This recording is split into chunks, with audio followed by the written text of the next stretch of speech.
मुझे यह बताते हुए अत्यंत दुख होता है कि पिछले 10 सालों में विकास के हर पैमाने पे दिल्ली फिसलती गई, लगातार फिसलती गई। जर्जर सड़कें, दूषित यमुना, सीवर ओवरफ्लो, स्वास्थ्य सुविधाओं की दयनीय स्थिति, वायु प्रदूषण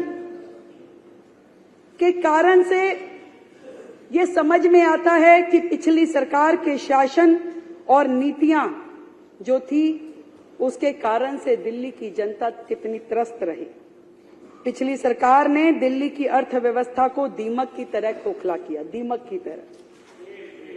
और दिल्ली जल बोर्ड घाटे में, डीटीसी घाटे में, दलितों के उत्थान के लिए बनाया गया कॉर्पोरेशन घाटे में, झुग्गी के विकास के लिए काम करने वाला ड्यूसिप पूरी तरह ठप, गंदा पानी, बहता सीवर, ये दिल्ली की पहचान बन चुकी थी।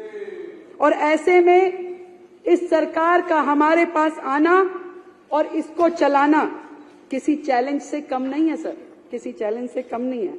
फिर भी मैं इन 2 लाइनों के माध्यम से सरकार की मंशा आपको बताना चाहती हूं कि यकीन हो तो कोई रास्ता निकलता है, यकीन हो तो कोई रास्ता निकलता है, हवा की ओट लेकर भी दिया जलता है। अध्यक्ष महोदय, मैं आपके माध्यम से पूरी दिल्ली की जनता को यह बताना चाहती हूं कि पिछली सरकार के राज्य में,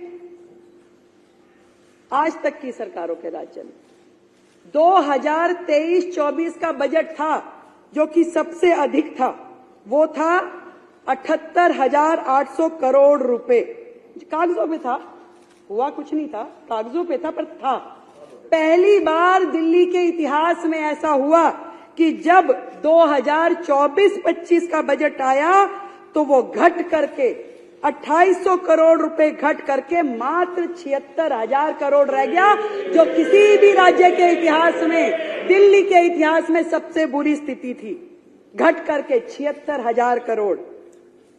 परंतु बड़े गर्व के साथ मैं आज इस सदन के समक्ष बताना चाहती हूं कि इस बार का दिल्ली सरकार का बजट ऐतिहासिक है।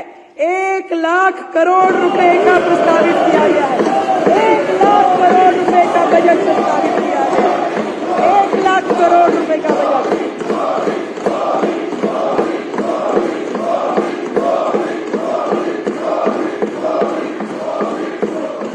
जो कि न केवल दिल्ली के इतिहास में बल्कि देश में इतनी तरक्की करने वाला, जो कि 31.5% अधिक है, पिछले साल की तुलना में अभूतपूर्व और ऐतिहासिक बजट है। न्यूज नेशन अब व्हाट्सएप पर खबरों के ताजा अपडेट के लिए न्यूज नेशन के इस QR कोड को स्कैन करें।